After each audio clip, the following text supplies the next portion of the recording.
দেখলাম সামনে ধু ধু মরুভূমি, সেখানে প্রচন্ড ধুলোর ঝড় উঠেছে, চারদিকে সব উড়িয়ে নিয়ে যাচ্ছে। আমি একা বিস্তীর্ণ ধুধু বালির মরুভূমিতে কি করছি? আমি ঘর ছেড়ে এগিয়ে গেলাম বেশ অনেকখানি। ধুলোর ঝড়ে কিছুই দেখা যায় না, রাস্তা খুঁজে পাচ্ছি না বাড়ি ফেরার, কোথাও কেউ নেই। মাকে ডাকতে যাব, হঠাৎ মনে পড়ল মা তো মারা গেছে, 15 দিন হলো। মন খারাপ করে হেঁটে চলেছি, হঠাৎ দেখলাম সামনে মা দাঁড়িয়ে, হাত বাড়িয়ে ইশারায় আমাকে ডাকছে। মাকে দেখতে পেয়ে ছুটতে যাচ্ছিলাম, অমনি আমার পা দুটো যেন বালিতে আটকে গেল। সে কি বিভৎস টান! আমি চোরা বালিতে ঢুকে যাচ্ছি ক্রমশ। মা! ধরফর করে উঠে বসলাম বিছানা। ভালো করে তাকিয়ে দেখি বিছানার পিছনের জানলাটা খুলে গেছে। বাইরে প্রচন্ড ঝড় জল হচ্ছে, আর জানলাটা দুমদাম শব্দে দেওয়ালে আছড়ে পড়ছে। শোয়ার সময় ভালো করে দেখিয়ে শুয়েছিলাম, জানলাটা খুললো কি করে কে জানে। পরের দিন অফিসে রঞ্জনকে কথাটা বললাম। ও বলল, ঋতম্বর, আমি কিন্তু ব্যাপারটা ভালো বুঝছি না, তুই বরং একটা ভালো সাইকোলজিস্ট দেখা। আমার মনে হয় মাসিমার কথা ভাবতে ভাবতে তোর এরকমটা হচ্ছে। হবে হয়তো, তাতে ডাক্তার দেখানোর কি আছে? না মানে তোর চোখ মুখের অবস্থা ভালো দেখছি না, তুই সারাদিন মাসিমার কথা চিন্তা করে করে একেবারে অবস্থা খারাপ হয়ে গেছে। আমার মনে হয় আচ্ছা আচ্ছা, দেখা যাবে, সে দেখা যাবে। অফিস থেকে আর বাড়ি ফিরতে ইচ্ছে করছিল না, বাড়ি ফিরলে তো সেই একাকিত্ব গ্রাস করবে।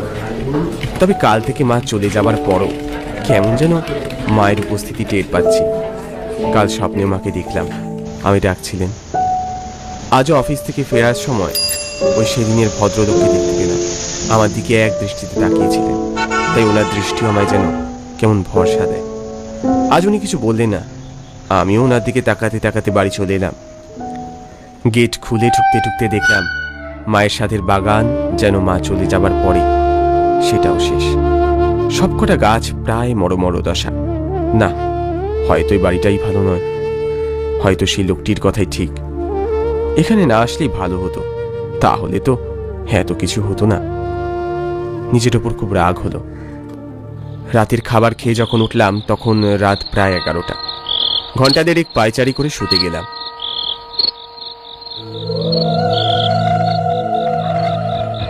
হঠাৎ হুঁশ ফিরিল প্রচন্ড ঝিঝি পোকার শব্দে।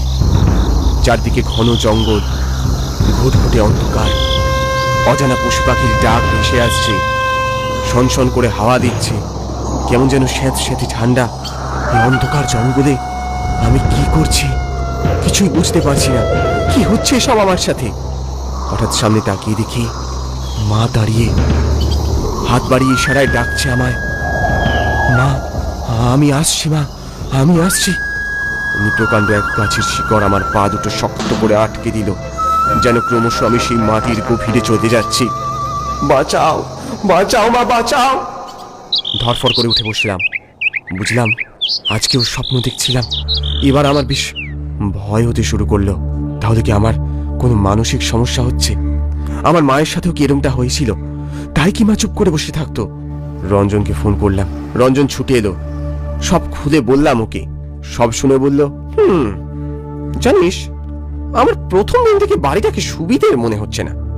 হতে পারে এ বাড়িতে কোনো গন্ডগোল আছে, কি জানি কিছু বুঝতে পারছি না। রোজ রাতে এরকমটা হচ্ছে কেন? আমি তো এরকম আগে দেখিনি কখনো। আমি কি মরে যাব?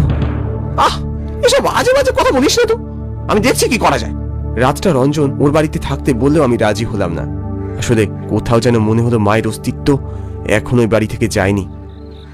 রাতে অফিস থেকে ফেরার পর ছাদে ইজি চেয়ারে কিছুক্ষণ বসলাম।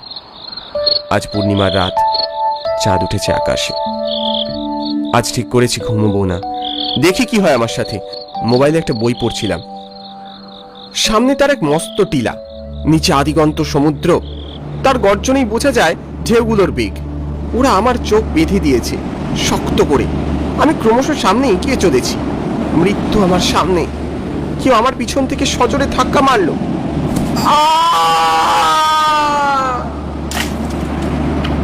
চোখ খুলতে দেখতে পেলাম নিচে বালির বস্তার উপর পড়ে আছি।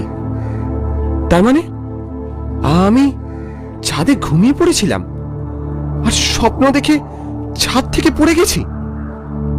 আর এই বালির বস্তাগুলোর জন্য আমি কোনো রকমের রক্ষা পেয়েছি। কি ভয়ঙ্কর কাণ্ড!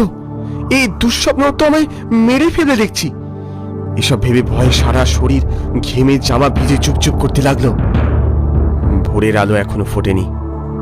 এ বাড়িতে কি হচ্ছে বোঝার উপায় নেই। আমি উপায় না পেয়ে রঞ্জনকে ব্যাপারটা জানালাম। বিপদে পড়েছি রে, তুই এখন আসতে পারবি? আরে বলিস না, আমি ছাদ থেকে কখন পড়ে গেছি দুঃস্বপ্ন দেখে।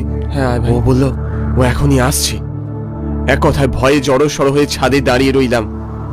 ভোর ভোর দেখলাম রঞ্জন এক জটাধারী সাধু বাবাকে নিয়ে স্কুটারে করে বাড়ির সামনে হাজির হলো। এই সাধু বাবার অনেক নাম ডাক, ঘটনাগুলো বলতে উনি বললেন এই সমস্যা থেকে তোকে মুক্তি দিতে পারবেন। আচ্ছা আচ্ছা, ওনাকে ভেতরে নিয়ে আয়, আমি আসছি। সাধু বাবা গেটের সামনে দাঁড়াতেই হঠাৎ যেন কোথা থেকে একটা দমকা ধুলোর ঝড় উঠল, আর গেটটা খুলতে ক্যাচ ক্যাচ শব্দ করে নড়ে উঠলো গেটের গ্রিলটা। ধুলোর ঝড়ের তেজও যেন সাথে সাথে পাল্লা দিয়ে বাড়তে লাগলো। আমি এবার সত্যি ভয় পেয়ে গেলাম। কোন এক অদৃশ্য বন্ধন যেন ওদেরকে সর্বশক্তি দিয়ে আটকাচ্ছে বাড়ির ভিতরে না ঢোকার জন্য। সাধু বাবার দিকে তাকিয়ে দেখি ভ্রু কুচকে এক মনে ওই ধুলোর ঝড়ের দিকে তিনি তাকিয়ে আছেন। আমি বলে উঠলাম, কি বুঝছেন বাবা? ওই গাঁদা গাছটা কে লাগিয়েছে? সাধু বাবা হাত তুলে পাঁচিলের পাশে এক কোণাকে নির্দেশ করল। হ্যাঁ মানে আমার মা লাগিয়েছিলেন। আমি অবাক হয়ে দেখলাম একটা ছোট্ট গাঁদা গাছ, তাতে একটাই গাঁদা ফুল ধরেছে, যা কিনা এই প্রবল ধুলোর ঝড়েও মাথা তুলে দাঁড়িয়ে রয়েছে। সাধু বাবার দিকে তাকিয়ে দেখি চোখ বন্ধ করে ঘাড় ঝাঁকিয়ে ঝাঁকিয়ে কি যেন বিড়বিড় করতে করতে ঝোলা থেকে এক মুঠো সর্ষে ছুড়ে দিলেন ঝড়ের দিকে। ধুলোর ঝড় ধীরে ধীরে থেমে গেল।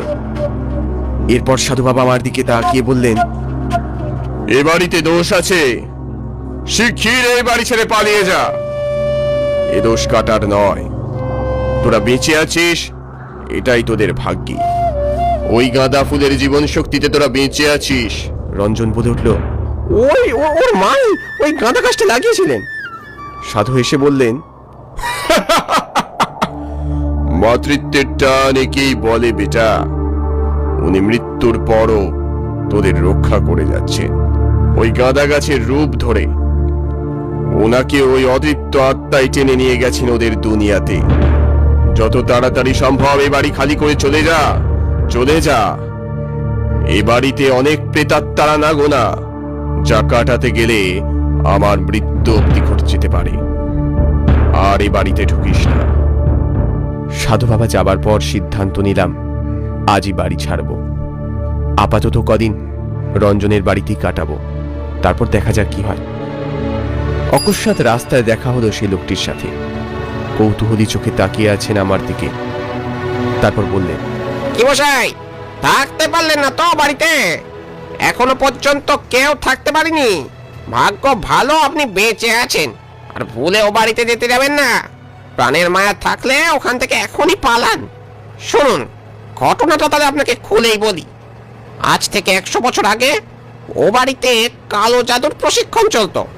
আর ওই কেমিক্যাল কারখানা থেকে ওই প্রশিক্ষণের রসদ করে আসতো। তারপর যা ঘটেছিল সে মানে না বলাই ভালো। সব জিনিস নিয়ে বেরিয়ে যখন বাড়ির দরজায় তালা দিচ্ছি, ভিতর থেকে অনেকের অট্টহাসির আওয়াজ ভেসে এলো। ভিতরে কারা যেন দুমদুম করে দরজা জানলায় ধাক্কা দিচ্ছে। পাঁচিলের পাশে তাকিয়ে দেখলাম গাঁদা ফুলটা নিস্তেজ হয়ে পড়ে রয়েছে। রঞ্জন পিছন থেকে ডাকলো, কিরে, তাড়াতাড়ি আয়, দেরি করিস না। হ্যাঁ হ্যাঁ আসছি আসছি। গাড়ি ছেড়ে দেবার পর একবার পিছন দিকে ফিরে তাকালাম, বাড়িটাকে শেষবার দেখবো বলে। স্পষ্ট দেখলাম গেটের কাছে মা দাঁড়িয়ে, তার স্বভাব সিদ্ধ ভঙ্গিতে হাসি মুখে হাত নেড়ে আমায় বিদায় জানাচ্ছে। হঠাৎ একটা কালো ধুলোর ঝড় এসে মাকে টেনে নিয়ে পিছন দিকে নিয়ে গেল। ধীরে ধীরে মা মিশে গেলেন ওই ধুলোর মধ্যে। আমার চোখ দিয়ে তখন জল গড়িয়ে পড়ছে।